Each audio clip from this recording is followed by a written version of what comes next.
Hi hello ನಮಸ್ಕಾರ. ನಾನಿವತ್ತು ಬಂದಿದ್ದೀನಿ ಇನ್ನೊಂದು ರೆಸಿಪಿಯೊಂದಿಗೆ. ಇವತ್ತು ನಾನು ಮಾಡ್ತಿರೋದು ಮಂಗಳೂರು ಶೀರಾ ಅಥವಾ ಕೇಸರಿ ಬಾತ್. ಬನ್ನಿ ಹಾಗಿದ್ರೆ ಮಂಗಳೂರು ಶೀರಾ ಹೇಗೆ ಮಾಡೋದು ಅಂತ ನೋಡೋಣ. ನಾನಿಲ್ಲಿ 1 ಕಪ್ ರವೆನ ತಗೊಂಡಿದ್ದೀನಿ. ಅದಕ್ಕೆ 3/4 ಕಪ್ ಶುಗರ್ ತಗೊಳ್ತಾ ಇದ್ದೀನಿ.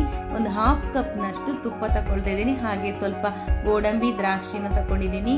ಸ್ವಲ್ಪ ಏಲಕ್ಕಿ ಪುಡಿನ ತಗೊಳ್ತಾ ಇದ್ದೀನಿ. ಹಾಗೆ ಒಂಚೂರು ಕೇಸರಿಯನ್ನ ಹಾಲಿನಲ್ಲಿ ನೆನೆ ಹಾಕಿಟ್ಕೊಂಡಿದ್ದೀನಿ.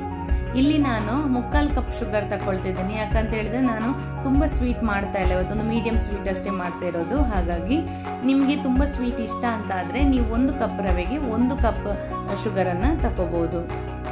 ಇಲ್ಲಿ ಒಂದು ಪಾತ್ರೆನ ಬಿಸಿ ಮಾಡಿಕೊಂಡು ಅದಕ್ಕೆ ನಾನು ಅರ್ಧದಷ್ಟು ತುಪ್ಪ, ಅಂದ್ರೆ ನಾವು ತಕೊಂಡಿರೋ ತುಪ್ಪದಲ್ಲಿ ಅರ್ಧದಷ್ಟು ಆಲ್ಮೋಸ್ಟ್ 1/4 ಕಪ್ನಷ್ಟು ತುಪ್ಪನ ಹಾಕೋಬೇಕು. ಹಾಕೊಂಡು ರವೆನ ಹಾಕೊಂಡು ಚೆನ್ನಾಗಿ ಹುರ್ಕೋಬೇಕು. ಇದನ್ನ ಸ್ಟವ್ ಅನ್ನ ಲೋ ಫ್ಲೇಮ್ ಅಲ್ಲಿ ಇಟ್ಕೊಳ್ಳಿ.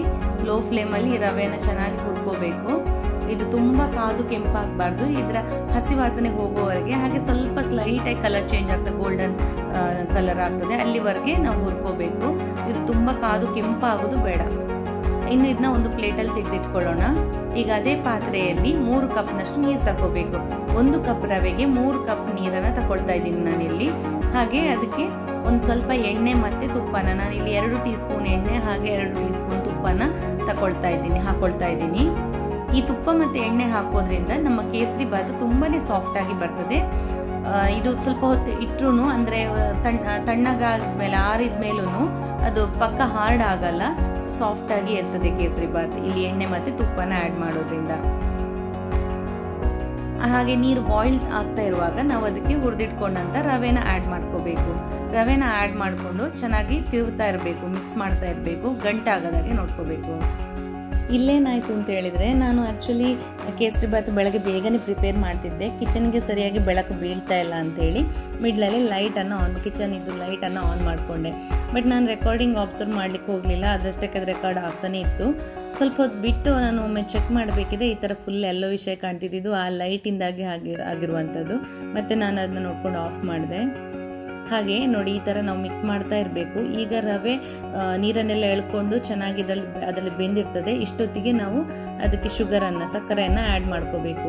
ಸಕ್ಕರೆಯನ್ನು ಆ್ಯಡ್ ಮಾಡಿಕೊಂಡು ಮತ್ತೆ ಚೆನ್ನಾಗಿ ಹೀಗೆ ಮಿಕ್ಸ್ ಮಾಡ್ತಾ ಇರಬೇಕು.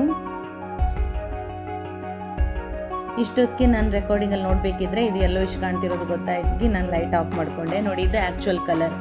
ಈ ಥರ ಕಲರ್ ಅಂದರೆ ನಾನು ಯಾವುದೇ ಕಲರನ್ನು ಇಲ್ಲಿ ಆ್ಯಡ್ ಮಾಡಿಲ್ಲ. ಹಾಗೆ ನಾನು ಶುಗರ್ ಆ್ಯಡ್ ಮಾಡಿರೋದು ಇವತ್ತು ಬ್ರೌನ್ ಶುಗರ್, ಹಾಗಾಗಿ ಇದು ಸ್ವಲ್ಪ ಬ್ರೌನ್ ಕಲರ್ ಬಂದಿದೆ.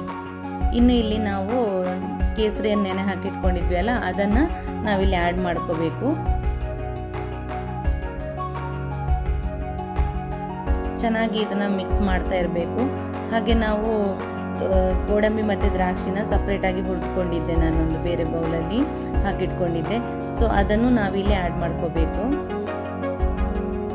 ಹಾಗೆಯೇ ನಾವು ತಗೊಂಡಂಥ ತುಪ್ಪದಲ್ಲಿ ತುಪ್ಪ ಉಳಿದಿತ್ತಲ್ವ, ಆ ತುಪ್ಪನೂ ಇಲ್ಲಿ ಸೇರಿಸ್ಕೊಂಡು ಚೆನ್ನಾಗಿ ಮಿಕ್ಸ್ ಮಾಡ್ಕೋಬೇಕು.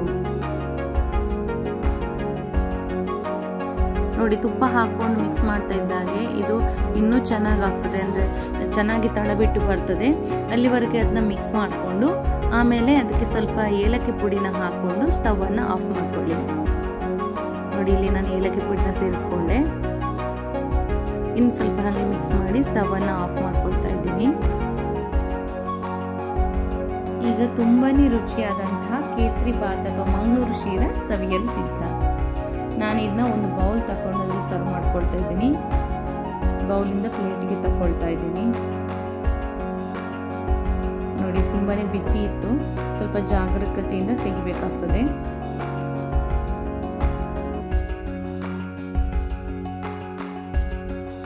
ನೋಡಿ, ಈಗ ಕೇಸರಿ ಬಾತ್ ರೆಡಿ ಆಗಿದೆ.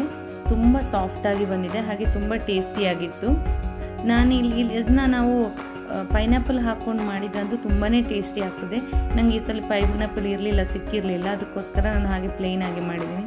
ನೋಡಿ ಎಷ್ಟು ಸಾಫ್ಟ್ ಆಗಿ ಬಂದಿದೆ ಅಂತ ನೀವೇ ನೋಡ್ಬೋದು.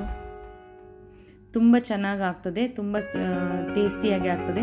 ನೀವು ಒಂದು ಸರಿ ಟ್ರೈ ಮಾಡಿ. ಈ ರೆಸಿಪಿ ನಿಮಗೆ ಇಷ್ಟ ಆಗಿದ್ದಲ್ಲಿ ಲೈಕ್ ಮಾಡಿ, ಶೇರ್ ಮಾಡಿ, ಹಾಗೆ ಕಮೆಂಟ್ ಮಾಡಿ. Thanks for watching.